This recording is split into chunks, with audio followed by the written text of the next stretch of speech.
Morning sir. Sir ഞാൻ താങ്കളുടെ English പഠിപ്പിക്കണമെന്ന് ഞാൻ അറിഞ്ഞു. പല വീഡിയോസും ഞാൻ കണ്ടിട്ടുണ്ട്. അത് നന്നായിട്ടുണ്ട് അത്.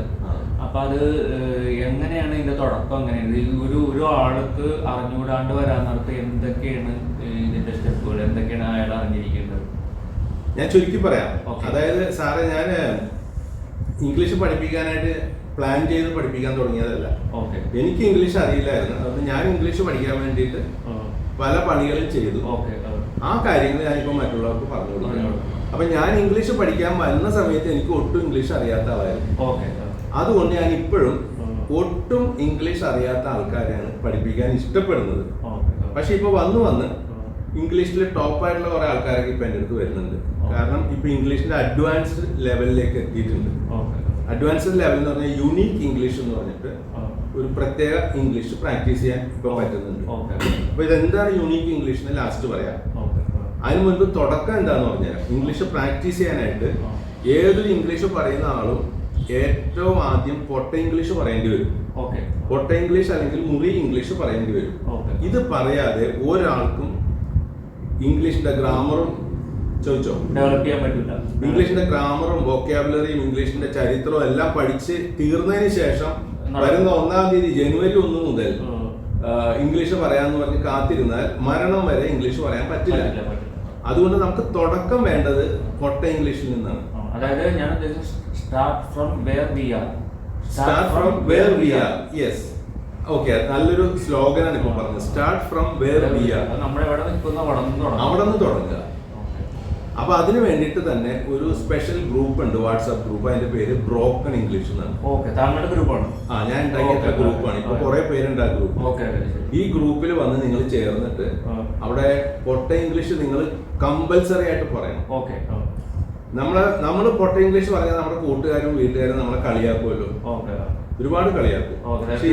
തീർച്ചയായും. പക്ഷെ നമ്മുടെ ഈ ഗ്രൂപ്പിൽ ഒരാളും കളിയാക്കും. ഇവിടെ നമ്മുടെ ഒരു കാര്യം പറയണം, നമ്മൾ മലയാളം തെറ്റി പറഞ്ഞ ആൾക്കാർ ചിരിക്കാറില്ല. അതേസമയം ഇംഗ്ലീഷ് തെറ്റി പറഞ്ഞിട്ടുണ്ടെങ്കിൽ ആൾക്കാർക്ക് എന്തോ ഒരു മാനസികമായിട്ടുള്ള ഒരു എന്താ പറയാ, ഒരു ശരിക്കും പരിഹസിക്കും. അത് നമുക്ക് ശരിക്കും ഒരു എന്താണ് അതിനെക്കുറിച്ച് എന്താ പറയാനുള്ളത്? അതെന്താന്ന് വെച്ചാല്, മലയാളം എല്ലാവരും ജനിച്ചന്ന് മുതൽ പറഞ്ഞു വന്നിരിക്കുന്നത് കൊണ്ട് കളിയാക്കാറില്ല. കൊച്ചുകുട്ടികള് തെറ്റിച്ച് പറയാറുണ്ടല്ലോ. എന്റെ മോളൊക്കെ ചെറുതായിരുന്നപ്പോ പച്ചക്കറി വാങ്ങാൻ പോകുന്നു എന്നുള്ളതിന് പച്ചത്തറി വാങ്ങാൻ പോകുന്നു എന്നാണ് പറയുന്നത്. ആരും കളിയാക്കാറില്ല. അതൊരു രസമായിട്ട് കേൾക്കുമായിരുന്നു. പക്ഷെ ഇംഗ്ലീഷിൽ എന്തെങ്കിലും തെറ്റിച്ച് പറഞ്ഞാൽ കളിയാക്കുന്ന ഒരു പ്രവണത പണ്ട് മുതലുണ്ട്. ഇത് എങ്ങനെ ഉണ്ടായെന്ന് എനിക്കറിയില്ല. പക്ഷെ ഒരു കാര്യം ഉറപ്പാണ്, ഇംഗ്ലീഷ് തെറ്റിച്ച് പറഞ്ഞാൽ എല്ലാവരും കളിയാക്കും. ഈ കളിയാക്കുന്നത് കൊണ്ട് നമുക്കൊരു പേടി ഉണ്ടാവും. അയ്യോ, ഇംഗ്ലീഷ് എങ്ങനെ പറയും, വേണ്ട, ഇംഗ്ലീഷ് പറയണ്ടെന്ന് പറഞ്ഞ് ഒളിച്ചോടി പോകുന്നൊരു ഇത്. അങ്ങനെ ഒളിച്ചോടി പോകാതെ പൊട്ട ഇംഗ്ലീഷ് പറയാൻ പറ്റിയ ഒരു വേദിയാണ് നമ്മുടെ ബ്രോക്കൺ ഇംഗ്ലീഷ്. ബ്രോക്കൺ എല്ലാവരും സ്പോക്കൺ ഇംഗ്ലീഷാണ് പഠിപ്പിക്കുന്നത്. ഞാൻ ആദ്യമേ പഠിപ്പിക്കുന്നത് ബ്രോക്കൺ ഇംഗ്ലീഷാണ്. അപ്പൊ ഈ ബ്രോക്കൺ ഇംഗ്ലീഷിലേക്ക് ആദ്യമേ നിങ്ങൾ വരിക. അവിടെ നിങ്ങൾ പൊട്ട ഇംഗ്ലീഷ് പറയുക. പൊട്ട ഇംഗ്ലീഷ് പറഞ്ഞ് എന്നും പൊട്ട ഇംഗ്ലീഷ് എന്ന് ഉദ്ദേശിക്കുന്നത് ബ്രോക്കൺ ഇംഗ്ലീഷ്, അറിയാവുന്ന ഇംഗ്ലീഷ് പറയാം. കുറെ തെറ്റുണ്ടാവും, അതല്ല ഉദ്ദേശിക്കുന്നത്. അല്ല, ഞാൻ പറയാം. ഇന്നലെ ഞാൻ അമ്പലത്തിൽ പോയി. Yesterday I went to temple എന്ന് പറയണ്ടേ. ചിലര് പറയും yesterday I go to temple. അത് തെറ്റല്ലേ? അങ്ങനെ തെറ്റാണെന്ന് പറഞ്ഞാൽ മറ്റുള്ളവർ നമ്മൾ കളിയാക്കുന്ന നമ്മുടെ നാട്ടുകാര്. എന്തിനാ അവിടെ കളിയാക്കുന്നത്? അത് തിരുത്തി കൊടുത്താൽ പോരെ. Yesterday I go to temple തെറ്റാണ്. ആ ഗോ മാറ്റിയിട്ട് വെന്റ് ആക്കണം എന്ന് പറഞ്ഞ് തിരുത്തിയാൽ പോരെ. ഈ തിരുത്തലാണ് നമ്മുടെ ബ്രോക്കൺ ഇംഗ്ലീഷിൽ നടക്കുന്നത്. ഒരാളും കളിയാക്കൂല. അപ്പൊ ഇതുപോലെ കുറെ തെറ്റുകൾ അവിടെ പറയുമ്പോൾ കേട്ടിരിക്കുന്ന ആൾക്കാർ നമ്മളെ തിരുത്തും, നമ്മൾ മറ്റുള്ളവരെയും തിരുത്തണം. ഒരു പരസ്പരം ഹെൽപ്പ് ചെയ്തിട്ട് പോകുന്ന ഒരു ഗ്രൂപ്പാണ്. മ്യൂച്വൽ ഹെൽപ്പാണ്. നമുക്കറിയാവുന്ന അറിവ് മറ്റുള്ളവർക്ക് പറഞ്ഞു കൊടുക്കാം. ഇനി മറ്റുള്ളവർക്ക് അറിവ് പറഞ്ഞു കൊടുക്കുന്നതിന്റെ ഗുണം, നമുക്ക് അറിയാവുന്ന കാര്യങ്ങളിൽ നമ്മൾ എക്സ്പേർട്ടും കൂടി ആവും. അതുകൊണ്ട് ഈ ഗ്രൂപ്പിലുള്ള ആൾക്കാർ മറ്റുള്ളവർക്ക് പറഞ്ഞു കൊടുക്കണമെന്ന് ഇൻസ്ട്രക്ഷൻ ഉണ്ട്. അതിന് വേണ്ടിയിട്ട് ഈ ഗ്രൂപ്പിലെ ഇടയ്ക്കിടയ്ക്ക് ഗ്രൂപ്പായിട്ട് സംസാരിക്കാനുള്ള ഒരു സൗകര്യമുണ്ട്. നിങ്ങൾക്ക് ഇപ്പോ ആൾക്കാരോട് ഇംഗ്ലീഷ് സംസാരിക്കണമെന്ന് തോന്നുന്ന സമയത്ത് നിങ്ങൾക്ക് ആ ഗ്രൂപ്പിൽ വരാം. നിങ്ങൾ ആ ഗ്രൂപ്പിലത്തെ എല്ലാവരും വിളിക്കാം. ഒരു ബട്ടൺ ഉണ്ട്, ബട്ടൺ പ്രസ് ചെയ്ത് എല്ലാവരും വിളിക്കാം.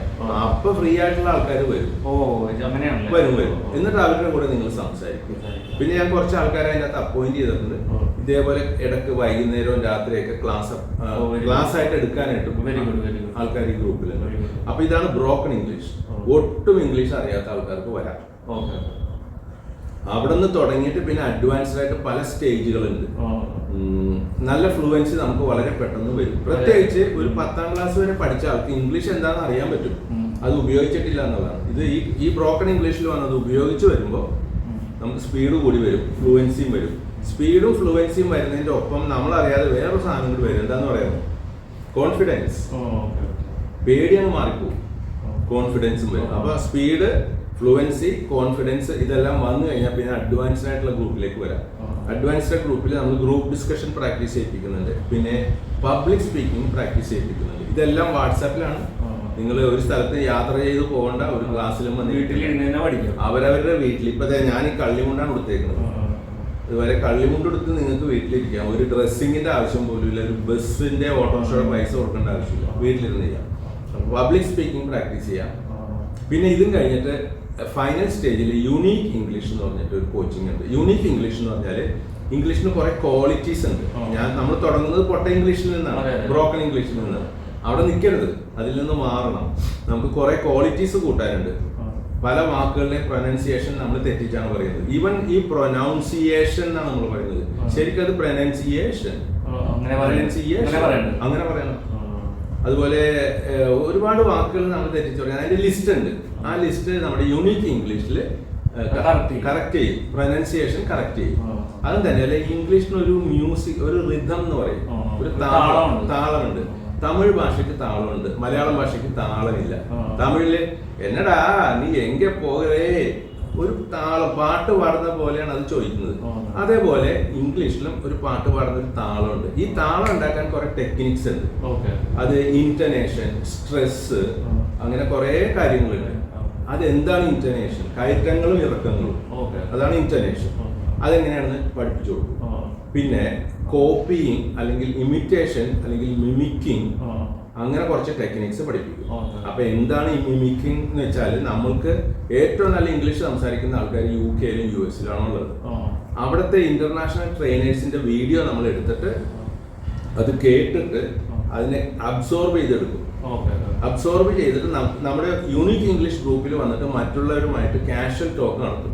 ആ കാഷ്വൽ ടോക്ക് നടത്തുന്ന സമയത്ത് ആ ഇന്റർനാഷണൽ ട്രെയിനർ പറയുന്നത് പോലെ നമ്മൾ പറയണം. അങ്ങനത്തെ ഒരു കോച്ചിങ് നമ്മൾ കൊടുക്കുന്നുണ്ട്. ഇത് കൊടുത്തു കഴിഞ്ഞാൽ നമ്മുടെ ഇംഗ്ലീഷ് നല്ല ക്ലിയർ ആവും, മണി പോലെ. ഈ ഇംഗ്ലീഷിന്റെ ക്വാളിറ്റി എന്ന് പറയുന്നത് ക്ലാരിറ്റിയിലാണ്. ചില ആൾക്കാരുടെ വിചാരം സ്പീഡിൽ സംസാരിക്കുമ്പോഴാണ് നല്ല ഇംഗ്ലീഷ് എന്നാണ്. സ്പീഡിലല്ല സംസാരിക്കുന്നത്. സ്പീഡ് കുറച്ച് നല്ല മുത്തുമണി പോലെ സംസാരിക്കാൻ പഠിക്കണം. അതിനുള്ള കോച്ചിങ് യൂണീക്ക് ഇംഗ്ലീഷിലുണ്ട്. ഈ കോച്ചിങ് കിട്ടിക്കഴിഞ്ഞാൽ സൂപ്പർ ഇംഗ്ലീഷാണ്. ഇപ്പോ ഈ കോച്ചിങ് യൂണീക്ക് ഇംഗ്ലീഷ് അല്ല, മൊത്തത്തില് ഒരു പേര് ഇട്ടിട്ടില്ല. ഇത് ഒരു സ്ഥാപനമായിട്ടോ പ്രസ്ഥാനമായിട്ടോ തുടങ്ങാനൊന്നും ഉദ്ദേശിച്ചിട്ടേ ഇല്ല. തനിയെ സംഭവിച്ചതാണ്. നമ്മുടെ സുഹൃത്തുക്കൾ വന്ന് നമുക്ക് ഒരുപാട് ഐഡിയാസ് പരസ്പരം മറ്റുള്ളവരെല്ലാവരും ഡെവലപ്പ്. പണ്ട് ഈ ലിനക്സ് എന്ന് പറഞ്ഞിട്ട് അങ്ങനെ എന്തോ ഒരു കമ്പ്യൂട്ടറിലെ ടെക്നോളജി ലോകത്തിന്റെ എല്ലാ ഭാഗത്തുള്ള ആൾക്കാർ അവരുടെ അറിവ് അതിലേക്ക് ഷെയർ ചെയ്തിട്ട് ഡെവലപ്പ് ചെയ്ത ഒരു സ്കീമുണ്ട്. അതുപോലെ നമ്മുടെ ഗ്രൂപ്പിൽ പഠിക്കാമെന്ന ആൾക്കാരാണ് ഇങ്ങോട്ട് പറഞ്ഞു തരുന്നത്. ഈ കഴിഞ്ഞ ആഴ്ച എനിക്കൊരു ഇൻഫർമേഷൻ കിട്ടിയാണ്. അത് തിരുവനന്തപുരത്ത് നിന്ന് ഒരു ലേഡി പറഞ്ഞു തന്നതാണ്. പ്രൊനൗൺസ് ചെയ്യുമ്പോൾ പി സൗണ്ട് നമ്മൾ സ്ട്രെസ് ചെയ്ത് സംസാരിക്കണമെന്ന്. മനസ്സിലായോ? പ്രൊനൗൺസിയേഷൻ, അങ്ങനെ കുറെ വാക്കുകൾ. ഇതുപോലെ ചെറിയ ചെറിയ നുറുങ്ങ അറിവുകളൊക്കെ വന്ന് പഠിക്കാൻ വന്നവരിൽ നിന്ന് നമുക്ക് കിട്ടും.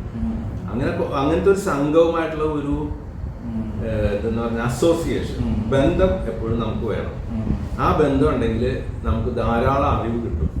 പിന്നെ അറിവ് കിട്ടിയിട്ടും കാര്യമില്ല, പ്രാക്ടീസ് ഇവിടെ തീർച്ചയായിട്ടും നമ്മൾ നിർബന്ധിച്ച് ചെയ്യിപ്പിച്ചിരിക്കും. പിന്നെ മടിയന്മാരാരും ഇങ്ങോട്ട് വരണ്ട. എനിക്ക് അതിലെ ചേർന്നു തന്നെത്താനെ ഇംഗ്ലീഷ് കിട്ടുമെന്ന് വിചാരിച്ചിട്ട് കാര്യമില്ല. പ്രാക്ടീസ് മേക്സ് മാൻ പെർഫെക്റ്റ്.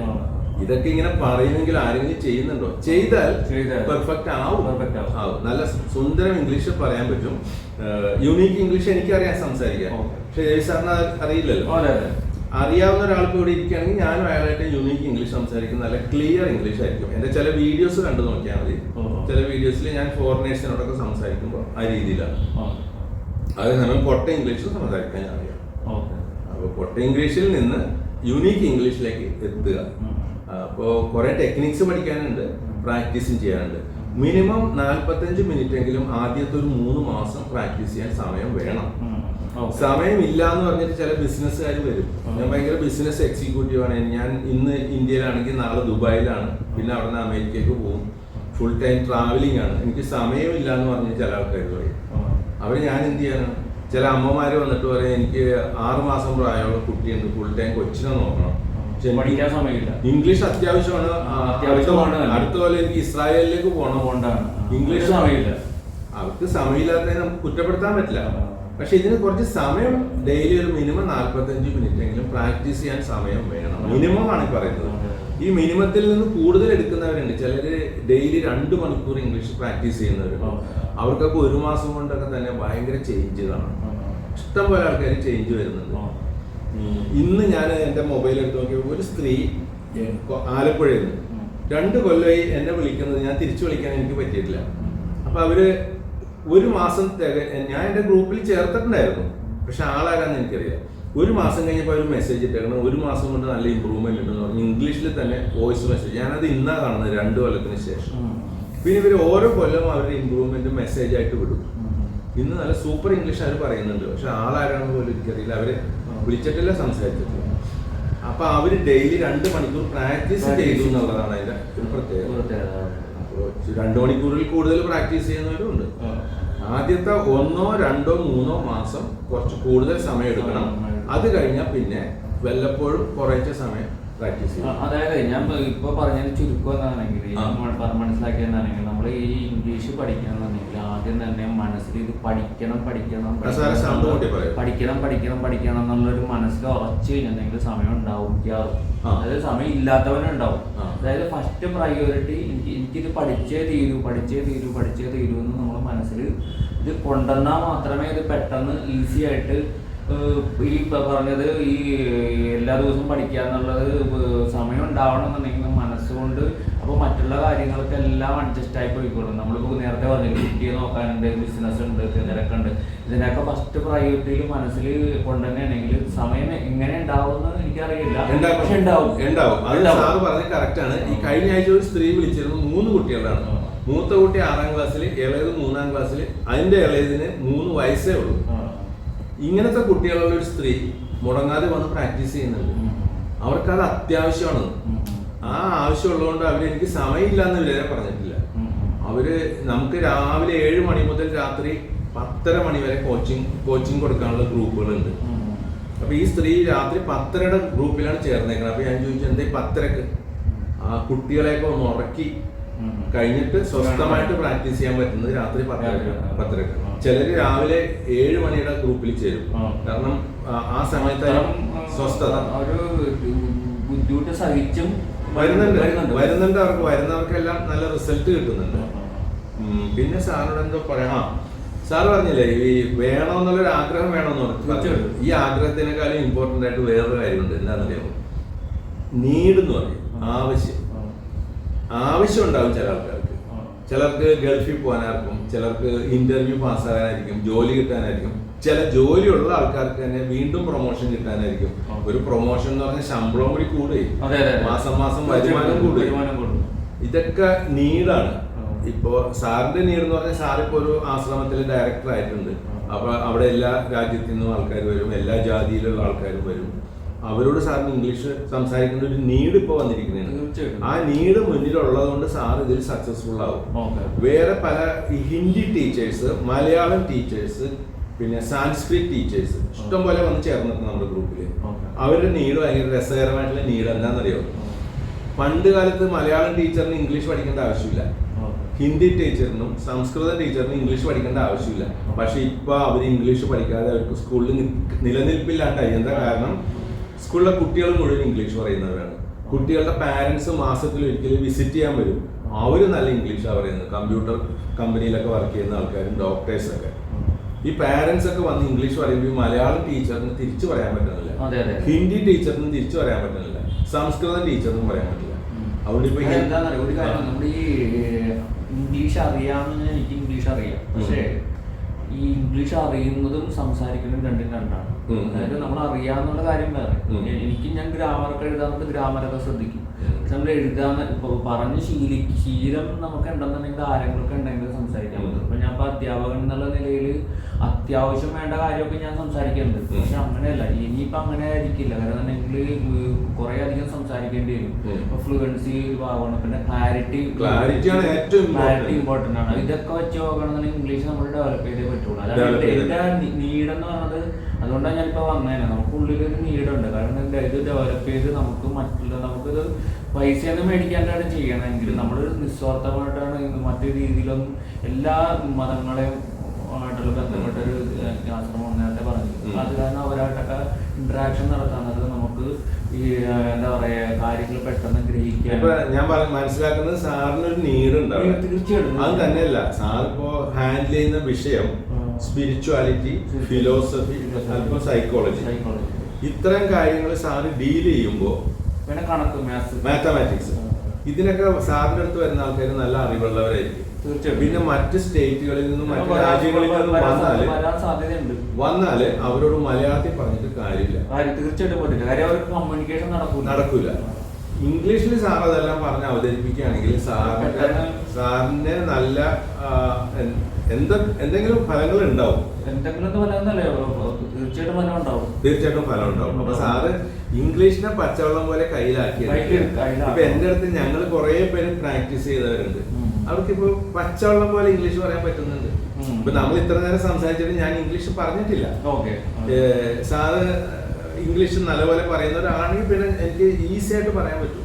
അങ്ങനെ ഈസി ആയിട്ട് പറയാൻ പറ്റിയ ഒരു സ്റ്റേജിലേക്ക് എത്തണമെങ്കിൽ കണ്ടിന്യൂസ് ആയിട്ട് എനിക്ക് പ്രധാനമായിട്ട് ഇംഗ്ലീഷ് മിക്കാതെ അറിയാൻ പറ്റേണ്ടതാണ്. കാരണം എന്തെങ്കിലും അറിയാൻ ആവശ്യത്തിന് സംസാരിക്കണം. പക്ഷെ എന്താണെങ്കിൽ നമുക്ക് ഈ ഒരു ശീലം ഒരു ഫീൽഡ് ഇല്ല. ഇതിപ്പോ പുറമേ നിന്നുള്ളവരൊന്നും ഓട്ടോമാറ്റിക്കായിട്ട് നമുക്ക് നിർബന്ധമായിട്ട് പറയേണ്ടി വരും. കാരണം തന്നെ കമ്മ്യൂണിക്കേഷൻ അല്ലാണ്ട് നടക്കൂല. കാര്യം അവർക്ക് മലയാളം നിർബന്ധമായിട്ട് പറയുമ്പോണ്ടല്ല, നമ്മൾ അതാണ് എന്റെ ഈ തപ്പിത്തടയാതെ പറയാൻ പറ്റും ഇവിടെ പ്രാക്ടീസ് ചെയ്താൽ. ഇപ്പൊ നേരത്തെ കോളേജിലൊക്കെ ആണെങ്കിൽ അല്ലെങ്കിൽ സ്കൂളിലൊക്കെ ആണെങ്കിൽ അല്ലെങ്കിൽ ടൂറിസ്റ്റ് സെന്ററിലൊക്കെ ആണെങ്കിൽ ഈ മലയാളവും മംഗ്ലീഷാണ് പറയുന്നത്. മംഗ്ലീഷ് മലയാളം ഇംഗ്ലീഷും ചേർത്താന്ന് പറഞ്ഞത്. മറ്റേത് അങ്ങനല്ല, ഫുള്ളും ഇംഗ്ലീഷ് തൊട്ട് മലയാളം ചേർക്കാതെ നമുക്ക് ഇംഗ്ലീഷ് പറയാം. അതും നല്ല ക്ലിയർ ആയിട്ടും നല്ല സ്റ്റൈലായിട്ടും. അതാണ് യുണീക്ക് ഇംഗ്ലീഷിന്റെ പ്രത്യേകത. നല്ല സ്റ്റൈലായിരിക്കും ഇംഗ്ലീഷ്. പിന്നെ എന്നെ സംബന്ധിച്ചിടത്തോളം എനിക്കൊന്ന് തൊട്ട് വന്നാൽ മതിയാവും പറ്റുന്നതാണ് എന്റെ ഒരു ഈസി ആയിട്ട് വരും. അത് എനിക്കറിയാം. സാർ ഒന്നാമത്തെ മാത്തമാറ്റിക്സിന്റെ എക്സ്പെർട്ട് ആണ് സാർ. മാത്തമാറ്റിക്സ് ടീച്ചറാണ്. എന്നോട് FICT റിട്ടയർ ചെയ്ത ശാന്തകുമാർ എന്ന് പറഞ്ഞ സാറ്, അയാൾ എഞ്ചിനീയറാണ്, പണ്ടത്തെ എഞ്ചിനീയറാണ്. FICT GM ആയിട്ട് റിട്ടയർ ചെയ്തത്. അയാൾ എന്ന് പറയാൻ പറ്റില്ല. അദ്ദേഹം പറഞ്ഞൊരു കാര്യം, ഇംഗ്ലീഷ് പഠിക്കണമെങ്കിൽ അല്പം ഇന്റലിജൻസ് വേണമെന്ന് പറഞ്ഞു. മാത്തമാറ്റിക്സ് പഠിക്കണമെങ്കിൽ ഇന്റലിജൻസ് വേണം. അപ്പൊ മാത്തമാറ്റിക്സ് പഠിക്കുകയോ പഠിപ്പിക്കുകയോ ചെയ്യുന്ന ആൾക്ക് തീർച്ചയായിട്ടും ഇന്റലിജൻസ് ഉണ്ടാവും. ആ ഇന്റലിജൻസ് ഉണ്ടെങ്കിൽ ഇംഗ്ലീഷ് ഈസി ആയിട്ട് ഹാൻഡിൽ ചെയ്യാൻ സാറിന് പറ്റും, യാതൊരു സംശയമില്ല. പിന്നെ സാറ് എൻ്റെ മോൻ 10ാം ക്ലാസ് തോക്കാൻ പോയി. അപ്പോൾ അവൻ കണക്ക് പഠിക്കാൻ പറ്റാഞ്ഞിട്ട് സാറിൻ്റെ അടുത്ത് വന്ന് അവനെ കണക്ക് പഠിപ്പിച്ച് സാർ അവനെ ജയിപ്പിച്ച ഒരാളാണ്. അതുകൊണ്ട് സാറിനെ എങ്ങനെയെങ്കിലും ഈ ഇംഗ്ലീഷിൽ ടോപ്പ് ആക്കണമെന്നൊരു ആഗ്രഹം എനിക്കുണ്ട്. അത് നമ്മൾ ചെയ്തിരിക്കുന്നു.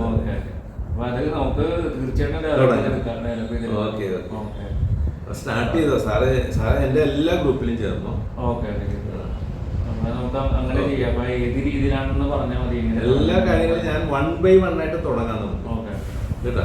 പറ്റുന്നുണ്ടെങ്കിൽ ഇന്നോട്ട് തന്നെ തുടങ്ങണം. ഇപ്പൊ തന്നെ സാറിനെ ഗ്രൂപ്പിൽ ചേർത്തിട്ടേ സാറ് ഇന്ന് ഇവിടുന്ന് പോവുള്ളൂ. ഞാൻ പറഞ്ഞിട്ടുണ്ടെങ്കിലേ, കാരണം നേരത്തെ ഒരു കാര്യം കഴിഞ്ഞില്ലേ, നമ്മളെ സംബന്ധിച്ചിടത്തോളം എന്റെ സ്പിരിച്വാലിറ്റിയിലെ കഴിവ് പുറമേക്ക് എടുക്കണമെന്നുണ്ടെങ്കിൽ കമ്മ്യൂണിക്കേഷൻ ഇമ്പോർട്ടൻ്റ് ആണ് അല്ലേ? നമ്മളിപ്പോ അമേരിക്കയിൽ ചെന്നുണ്ടെങ്കിൽ ഇംഗ്ലീഷ് സംസാരിക്കണം. അവിടത്തെ അവർ ഇവിടെ വരുമ്പോഴത്തേക്കും മലയാളത്തിൽ സംസാരിക്കാൻ പറ്റില്ലല്ലോ. എത്രയോ സ്പിരിച്വൽ ലീഡേഴ്സ്, കുറെ സ്വാമിമാരുണ്ട്, ഇംഗ്ലീഷിലാണ് അവർ സംസാരിക്കുന്നത്. അതിന്റെ പേരിൽ അവർക്ക് എന്താ ഡിമാൻഡ് എന്നറിയാം. ചുറ്റിലും ജനങ്ങൾ കൂടെയാണ്.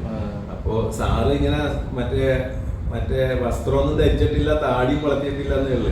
സാറിന്റെ കയ്യിൽ നല്ല നോളജ് ഉണ്ടെന്ന് എനിക്കറിയാം. അല്ല അന്ന് നമ്മൾ സംസാരിച്ചല്ലേ? അതെ അതെ. അപ്പൊ അതുകൊണ്ടാണ് ഇപ്പൊ അവര് ഇങ്ങനെ തെരഞ്ഞെടുത്തേക്കണത്.